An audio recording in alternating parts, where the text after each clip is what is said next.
আজ একটা পট নিয়েছি, তার ওপর অ্যাক্রিলিক পেইন্ট করব আর সেই পটেরই একটা ডিজিটাল ইলাস্ট্রেশন তৈরি করব। ভিডিওটা কিন্তু বেশ ইন্টারেস্টিং হতে চলছে, তো চলো দেরি না করে স্টার্ট করা যাক। কিছুদিন আগে যখন জোম্যাটো থেকে খাবার অর্ডার করেছিলাম, পার্সেলটা এইরকম একটা সুন্দর মাটির হাঁড়িতে এসেছিল। হাঁড়িটা দেখা মাত্র ভেবে নিয়েছিলাম যে এটা ডেকোরেট করে প্লান্টার হিসাবে ইউজ করব। সো আজ বসলাম এটায় রং করতে। অনেক রকম ডিজাইনই মাথায় ছিল, কিন্তু আজকে আমি প্যাস্টেল কালার প্যালেট চুজ করেছি। এই মাটির হাঁড়ি আমি ফার্স্ট টাইম পেইন্ট করছি।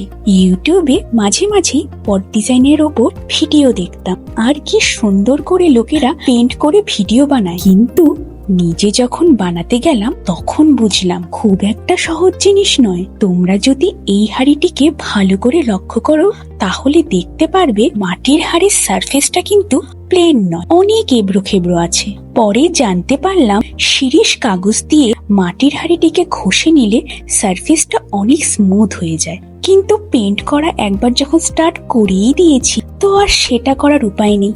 যাকে নেক্সট টাইম যখন এরম কিছু একটা মাটির জিনিস পেইন্ট করব তখন এটা মাথায় রাখবো। যতটা ধৈর্য ধরে সময় নিয়ে পেইন্ট করা যায়, ফাইনাল রেজাল্ট কিন্তু ততটাই ভালো আসে। কিন্তু আজকাল এই ব্যস্ত জীবনে এই সময় জিনিসটার বড্ড অভাব, তাই না?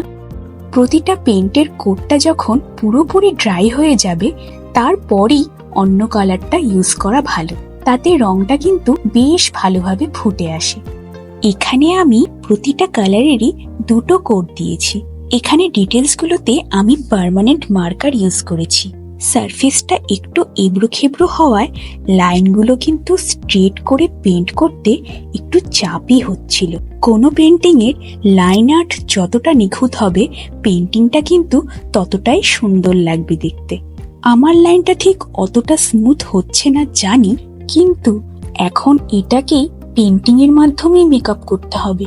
আচ্ছা, তোমাদের সাথে এরম কখনো হয়েছে যে মাথায় একটা সুন্দর পিকচার ইমাজিন করে পেইন্টিং বানাতে বসলে, কিন্তু পেইন্ট করার টাইমে মাঝপথেই বুঝতে পারছো পেইন্টিংটা তোমার ইমাজিনেশনের মতো হচ্ছে না? আমার সাথে কিন্তু এটা প্রায়ই হয়। তখন আমার মনটা বড্ড খারাপ হয়ে যায় আর মাঝপথেই মনে হয় কাজটা রেখে দিই। কিন্তু যদি ওটাকেই কন্টিনিউ করা যায় তাহলে নতুন একটা জিনিস তৈরি হয়ে যায় যেটা তুমি ইমাজিনও করনি, উল্টো দেখতেও বেশ সুন্দর লাগে। কি হয়েছে কি তোমাদের সাথে এরকম কখনো? এই কালারটা আমার ঠিক মনোভূত হলো না, একটু ডার্ক হলে ভালো লাগতে পারে, তাই এর ওপর নেভি ব্লু মার্কার দিয়ে পেইন্ট করছি। হ্যাঁ, এখন কালারটা কিন্তু বেশ ফুটে উঠেছে। আর একটা জিনিস, কোনো কিছু পেইন্ট করার আগে কালার কম্বিনেশন গুলো যদি আগে থেকে ঠিক করে রাখা যায় তাহলে পেইন্টিং করার টাইম কিন্তু অনেকটাই লাঘব হয়ে যায়। ফার্স্ট টাইম পট পেইন্টিং করছি বলে আজ ডিজাইনটিকে খুবই শর্ট অ্যান্ড সিম্পল রেখেছি। আজ নিজে হাতে পেইন্টিং করার সময় বেশ কিছু জিনিসের কিন্তু অভিজ্ঞতা হলো, সেগুলোকে নেক্সট টাইম কাজে লাগিয়ে আবার নতুন কিছু পট ডিজাইন করা যাবে। আরো ইমপ্রুভমেন্ট দেখতে পারবে তোমরা আমার কাজে। আপাতত প্রথমবারের জন্য এটা কিন্তু ভালোই হয়েছে, তাই না? আমার তো এই প্ল্যান্টারটা বেশ কিউট লাগছে। তোমাদের কেমন লাগলো অবশ্যই কমেন্ট করে জানিও কিন্তু। এবার আসি ডিজিটাল আর্টে। এখানেও আমি একটা প্ল্যান্টারের ইলাস্ট্রেশন বানাতে যাচ্ছি আর কালার প্যালেটটা সেমই রাখছি। গত কয়েক মাস ধরেই আমি ডিজিটাল পেইন্টিংই বেশি করে যাচ্ছি। ট্রেডিশনাল পেইন্টিংটা করাই হচ্ছিল না, ইভেন পেপারে রাফ স্কেচও ড্র করছিলাম না। তাই লাস্ট উইকে পেপারে পেন্সিল দিয়ে কিছু একটা জিনিস আঁকতে যখন যাচ্ছিলাম একটা লাইন টেনে আন্ডো বাটন খুঁজছিলাম। তারপর দুম করে মনে হলো যে এটা আইপ্যাড নয়, এটা তো পেপার আর পেন্সিল। প্রতিটা স্ট্রোকই অনেক ভেবেচিন্তে নিতে হবে, নইলে এরেজার ইউজ করতে হবে। ডিজিটাল আর্টে এই আন্ডু বাটনটা ইউজ করার বিশাল টেন্ডেন্সি চলে এসেছে আমার।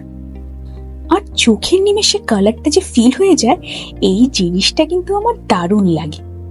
ছোটবেলায় কম্পিউটারে যে পেইন্ট অ্যাপটা থাকতো, তাতে বাকেট আইকনটা আমার ছিল বড্ড ফেভারিট। সেভাবে দেখতে হলে ট্র্যাডিশনাল পেন্টিং একটু টাইম কনজিউমিং তো বটেই ডিজিটাল পেন্টিং এর থেকে, কিন্তু পেপার অথবা ক্যানভাসের টেক্সচার নিজের হাতে ফিল করা আর ক্যানভাসে ওই রং মাখানো তুলির টান দেওয়ার মধ্যে একটা বেশ স্যাটিসফ্যাক্টরি ব্যাপার আছে। কিন্তু দুটো মিডিয়ামেরই দু রকম অনুভূতি আছে, তাই আমার দুটো মিডিয়ামেই পেন্টিং করতে বেশ ভালো লাগে।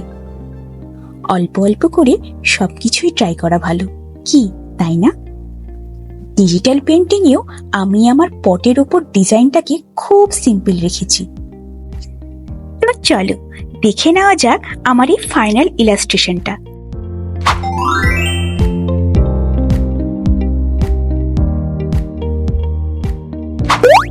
তো এই হলো পট পেন্টিং ইউজিং অ্যাক্রাইলিক কালার, আর এটা হলো প্ল্যান্টার ইলাস্ট্রেশন।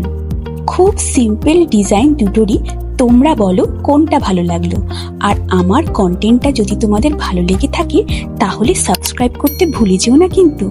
নেক্সট ভিডিওতে আবার দেখা হবে। বাই।